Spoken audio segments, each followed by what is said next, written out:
নমস্কার বন্ধুরা, আজকে বানাবো ধনেপাতার ডিম। ডিম সিদ্ধ করে নিয়েছি, আলু সিদ্ধ করে টুকরো করে কেটে নিয়েছি, পেঁয়াজ কুচি আর ধনেপাতা কাঁচা লঙ্কা। এখন এটাকে পেস্ট করে নিব। কড়াই গরম হয়ে গেছে, তেল দিয়ে দিলাম, ডিমগুলো ভেজে নেব।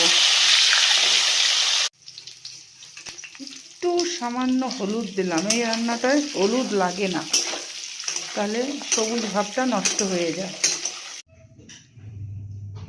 এই তেলে আলুটাও অল্প ভেজে নেব। আলু হয়ে গেছে, নামিয়ে নেব। কড়াতে অল্প তেল দিলাম, আগের তেলটাই আছে। তারপর জিরা ফোড়ন দিলাম। জিরাটা হয়ে গেছে, এখন পেঁয়াজটা দিয়ে দিলাম। পেঁয়াজটার মধ্যে একটু লবণ দিয়ে দিব।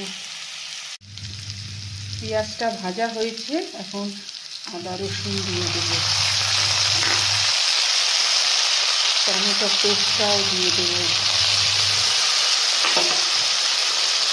লঙ্কা বাটাটাও দিয়ে দেব। এখন জিরের গুঁড়োটা দিয়ে দেব। দিয়ে দিলাম একটু গুড়। গুড় দিলে কি হয় জানেন তো, টেস্টটা ব্যালেন্স থাকে। মশলা কষা হয়ে গেছে, এখন দিয়ে দিব ডিম আর আলু। এখন ধনেপাতা বাটাটাও দিয়ে দেব, একটুখানি কষাবো। ধনেপাতা দিয়ে কষানো হয়ে গেছে, এখন একটু সামান্য জল দিয়ে দেব। এখন নামিয়ে নেব, হয়ে গেছে।